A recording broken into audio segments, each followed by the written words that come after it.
오늘 본문은 우리가 잘 아는 열왕기상 17장 8절부터 17절 말씀이에요.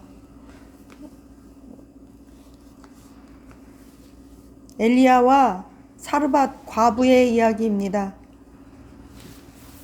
여기에 보면 8절에 우리 8절 9절 같이 읽겠습니다. 시작.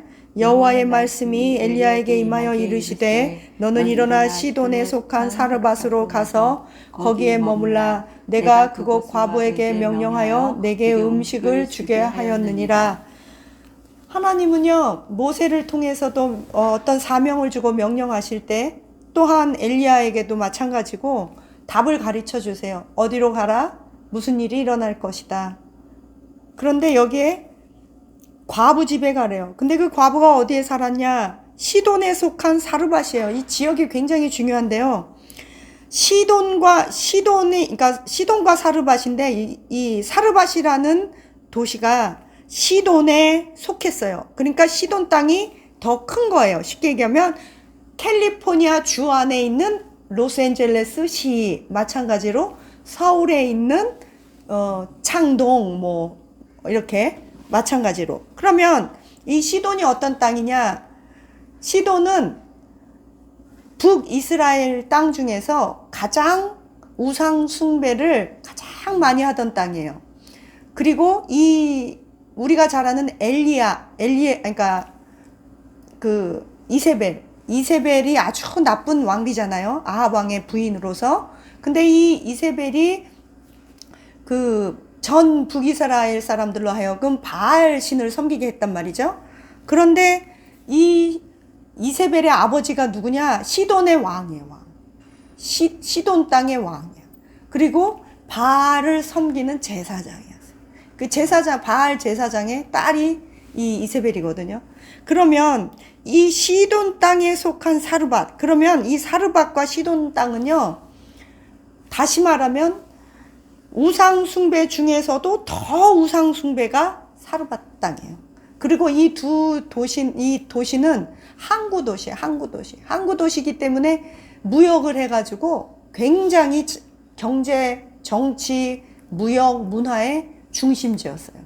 그러니까는 못 살래야 못 살 수가 없어요. 그런데 이 과부는 정말 못 살아서 어떻게 이렇게 경제, 정치의 중심지에 살면서, 쉽게 얘기하면 청담동에 살면서 먹고 살 게 없어갖고 마지막 남은 밀가루랑 기름 가지고 먹고 죽으려고 할 정도로 못 사는 거예요. 그럼 다시 말할게요. 이 과부만 그랬겠냐? 그 시대에 아니란 얘기예요. 전체적인 경제에 가뭄이 왔는데 왜 그러느냐? 비가 내리지 않아서 흉년이 계속 드는 거예요. 비 때문에, 가뭄 때문에. 그런데 여기 이 바알 종교는 무슨 종교예요? 비를 주관하고 이슬을 주관하고 땅에 비를 내려서 풍작을 이루는 종교가 뭐예요? 바알 종교예요. 그러니까 바알을 그렇게 섬겼는데 비가 안 오고 가뭄이 들고 경제가 흉년이 돼서 온 백성들이 도탄에 빠졌다, 이 얘기예요. 그래서 하나님께서는 하나님이 하나님 되시고 하나님이 통치자 되시고 비도 내리시고 모든 경제 주관자이심을 증명하기 위해서 지금 엘리야를 그 산에서 그 가뭄 때 엘리야를 그 산에서 까마귀를 통해서 훈련시키시고 가장 먼저 내려보낸 곳이 그 부잣집이 아니라 과부집이라는 거예요. 그리고 거기에서 역사가 일어나는데, 우리가 잘 아는 떡반죽 그릇과 기름 그릇이 마르지 않는 역사가 일어나는 거예요. 그런데 이 사르밧에 갔더니 성문에 이를 때 과부가 그곳에서 마침 만났어요. 그런데 뭐라 그러냐면 엘리야가 11절에 보니까 엘리야가 그 과부를 불러서 말하기를 내 손에 떡 한 조각을 나에게 가져와라 그래요. 우리는 여기에서 흔히 설교 시간에 너 먹고 마지막으로 먹고 죽으려고 하는 그것을 다 나한테 먼저 먹게 하라 그랬잖아요. 다가 아니에요. 조금이에요. 네가 갖고 있는 11절 보세요. 떡 한 조그만한 조각을 나한테 먼저 먹게 하라. 그러니까 내가 살아계신 하나님을 두고 맹세하니 나는 떡도 없고 통에 가루 조금과 병에 기름이 있을 뿐이다. 이렇게 말했어요. 그러니까 엘리야가 뭐라 그러냐면 두려워하지 말라. 내가 말한 대로 먼저 나를 위하여 떡 뭐래요? 한 개만 갖고 오라는 거야. 한 개. 그리고 너가 그 후에 아들을 위해서 또 만들어도 된다 그래요. 그러니까 14절에 보니까 그렇게 했더니 엘리야 이스라엘의 하나님 여호와께서 비를 지면에까지 내리는 날까지 뭐예요? 경제적 기근이 끝나는 날까지 그냥 그날만 단타로 된 게 아니라 언제까지? 경제가 회복될 때까지 그 병의 기름이 없어지지 아니하고 가루가 떨어지지 아니하였더라 그래요. 그리고 15절에 보니까 엘리야의 말대로 했더니 엘리야뿐 아니라 그의 식구가 여러 날 먹었더라. 하루만 그런 게 아니라 여러 날. 언제까지? 최소 비가 올 때까지. 언제까지? 최소 엘리야가 850대 1로 그 갈멜산 전투해서 비가 내리는 그때까지 누구만 잘 먹고 잘 살았다? 이 과부만 잘 먹고 잘 살았다. 불경기에도 호경기를 누렸다.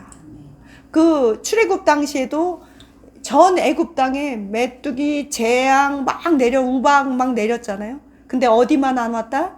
고센 땅만 안 왔다. 그 재앙이 안 왔다. 그러니까 재앙의 시대인가가 아닌가가 중요하지 않아요.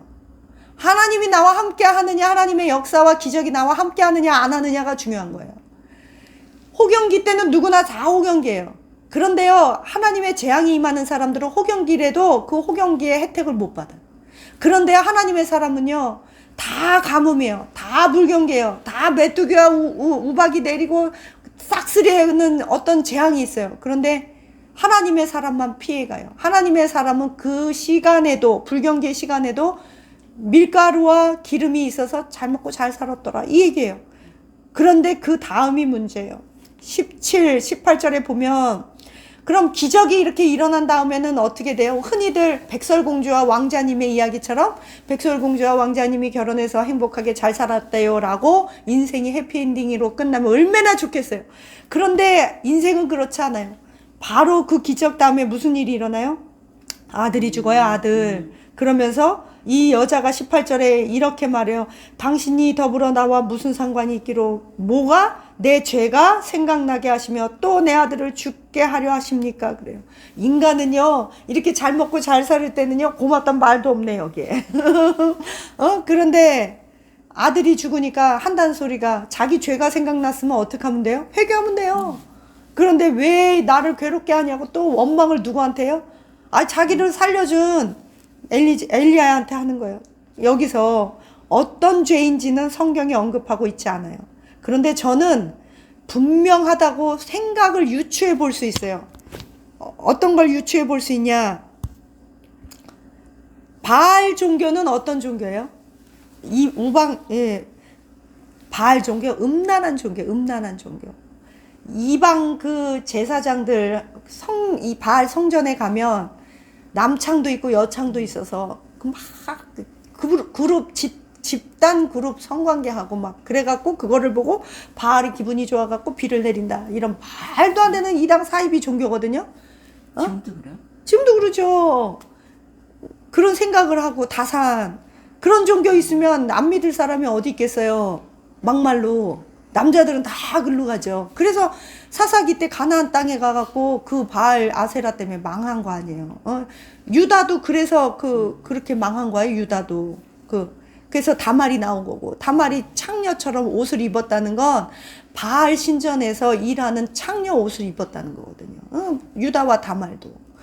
어쨌거나 그런데 이 여자는 그럼 어떻게 했을까요? 이 여자는 첫째 과부예요. 둘째 바알을 믿었겠죠. 바알 사르밧이니까 시돈 땅에 있는 사르밧, 아주 바알 중에 바알. 그러면 음란했겠죠. 우상 숭배했겠죠. 그게 죄가 아닐까요? 분명히 이 여자는 그렇게 살았을 것 같아요. 제 생각이에요. 왜냐? 이건 뻔할 뻔짜라고 봐요. 그거를 회개했단 말이죠. 그리고서는 엘리야가 이제 이 아들을 살리는 장면이 나와요. 이 기적이 점점 더 강도가 높아져요. 처음에 엘리야가 어떻게 해요? 까마귀가 주는 거 먹고 살아요. 그 다음에는 과부가 마지막 먹으려고 그러는 조그만 거 갖고 먹고 살아요. 맞죠? 그 다음에는 죽은 자를 일으켜요. 그리고 말라기서 구약의 마지막 역사의 종착역은 뭐라고 예언을 해요? 이제 엘리야와 같은 한 사람을 보내리니 그가 와서 너 치유의 광산을 바라리니 너희가 외양간에서 나온 송아지처럼 뛰고 엘리야와 같은 능력을 행하고. 그게 누구예요? 예수님이에요. 이거는 오병이어의 역사의 동일성산에서 벌어지는 일이에요. 자, 우리가 여기서 배워야 될 교훈점이 있어요. 첫째, 나에게 남은 마지막은 하나님의 역사의 시작이다. 내 손에 마지막에 움켜진 것, 그것이 시간이든 나의 마지막 남은 소망이든 마지막 남은 절망이든 마지막 에너지이든 물질이든 내 딸이든 내 자녀든 내 생각이든 직장이든 마지막 먹을 거든 뭐든지 간에 주님께 연관지어지고 주님께 바치고 드려지면 그거는 기적의 출발점이다 이거예요. 어떤 여자 전도사님이 딸이 많이 아파요. 아주 많이 아파서 사람들은 보기에 참 망했다 싶을 정도로 아파요. 그런데 그 여자 전도사님은 우리 딸은 하나님 예수님께서 재림하는 그날까지 14만 4천처럼 그 남은 자로 살게 해주세요 라는 희망을 가지고 14만 4천 원을 헌금을 하신 적이 있어요. 또 저 같은 경우는 하나님 내 1년은 365일 무사무탈 건강하고 교통사고로부터 지켜주세요. 저는 교통사고를 너무 많이 나고 15번 이상 났으니까. 그래서 교통사고만 안 나고 암만 안 걸리고 살아도 나는 기적이라고 생각해요. 우리 다운이는 자기 엄마가 암으로 죽었고 20년 고생했으니까 엄마 암 걸리지 않은 것만도 감사해. 걔는 그래요. 저는 교통사고 안 나간 것도 감사하고. 그래서 저는 36만 5천 원을 늘 1년에 한 번 하나님께 감사합니다. 그러고 바쳐요. 뭐예요? 꼭 뭐 헌금이라고 말할 수는 없어요. 그러나 우리 마음에 상징적인 게 있잖아요. 또 저 같은 경우는 늘 앞자리에서 예배 드려요. 왜? 앞자리만큼은 나는 양보할 수 없다. 예배 시간에 앞자리는 천국 가서도 앞자리다. 그냥 내 믿음이죠. 각자의 믿음이 있을 거예요. 그쵸? 어떤 분은 1,000원씩 매일 헌금하시는 분도 계시고, 예. 어떤 분은 또 이렇게 10,000원씩 매일 헌금하시는 분도 계시고, 그리고 그것이 이제 3만 원이 되게 해달라고 기도하는 분도 계시고, 각자의 또 있을 거예요. 또 제가 아는 권사님은 아침 저녁 1시간씩 꼭 기도하세요. 하나님 앞에. 돈이 없으니까 내 기도 시간은 꼭 지킨다. 사람마다 마음을 정하고 뜻을 정해서 하나님 앞에 내어드리는 뭔가가 있어야 돼요. 보리떡 5개, 물고기 2마리도 가장 작은 것을 주님 앞에 남긴 것을 드렸을 때, 마찬가지로 이 사람도 드렸을 때, 자, 우리가 내 손에 쥐어진 것을 주님께 양도하자. 첫째. 둘째, 언제나 기적 다음엔 영적 전쟁이 찾아와요. 영적 전쟁. 그게 마귀의 참소일 수 있어요. 네가 무슨 기적의 주인공이야. 네가 무슨 오병이어를 해. 그렇게 될 거면 벌써 진적이 됐다. 1시간 기도한다고 될 것 같으냐. 10,000원씩 헌금한다고 1,000원씩 헌금한다고 될 것 같으냐. 하나님이 돈만 좋아하더냐. 11조 낸다고 부자 될 것 같으면 나는 진작에 됐다. 마귀는 계속 참소해요. 우리는 영적 전쟁에 승리해야 돼요. 강한 자를 먼저 결박시켜 놔야 돼요. 그 두 번째, 세 번째, 무슨 일이 있으면 기적도 하나님의 손에 있고 또 기적 다음에 찾아오는 엄청난 사건들, 자식이 죽는 사건, 내 죄가 깨닫는 사건, 그래도 그러거나 말거나 우리는 하나님 앞에 언제나 소망줄을 놓지 말아야 돼요. 마귀는 언제나 부정적이고 언제나 참소하고 너 비참하잖아. 너 인생 끝났잖아. 너 이러다 늙어가는 거야. 너 그래가지고 모자랄된 거 있니? 마귀는요, 한두 끝도 없이. 우리가요, 제가 선교하다 쫄딱 망해봤잖아요. 선교했는데, 선교하면 망한다. 선교하면 잘 된 게 아니라 망했어요. 근데, 가만히 누워 생각해 보니까, 선교해야 될 이유는 하나밖에 없어요. 선교 안 할 이유가 1,000가지, 10,000가지, 100가지가 넘더라고요. 예를 들자면 더 많아. 선교해야 될 이유는 하나님이 하랬으니까. 안 해야 될 이유는 돈이 없고 힘들고 사람들이 막 핍박하니까. 자, 우리가 거부가 돼야 돼요. 왜? 이런 어려움 속에서 사람들한테 첫째 먹고 살아야 되고, 둘째 조롱거리 당하면 안 되고, 셋째 물질로 우리는 물질 선교사가 돼야 돼요. 아멘. 그리고 하나님께서 우리에게 주신다고 분명히 써 있었어요. 마귀에게 빼앗긴 거 우리가 찾아와야 돼요. 그거는 기도와 믿음밖에 없어요. 그리고 헌신밖에 없어요. 지금 없을 때 헌신하지 못하는 사람이 있을 때 헌신 더 못해요. 그래서 없을 때 하나님께서 더 헌신하라고 그러는 거예요. 예. 저도 회개할 게 참 많아갖고 하나님 앞에 회개도 많이 했는데, 우리는 늘 회개해야 돼요. 늘 돌이키고, 우리의 마음은 쉽게, 그치. 마음이 아주 그러니까. 간사스럽고, 그렇지. 예, 요동치고, 그래서 하나님이 말도 안 되는 상황에서 바쳐라 그럴 때가 있어요. 그죠? 말도 안 되는 상황에서 와라. 예. 그 오늘 우리 정은숙 권사님 이 집은 제 생각에 엘베델의 재단이에요. 야곱이 이렇게 돌베개 베고 사닥다리 오고 가고 주님 앞에 그 서원한 것을 받은 그날, 예, 오늘 그런 기적과 역사가 나타나기를 예수님의 이름으로 축원합니다.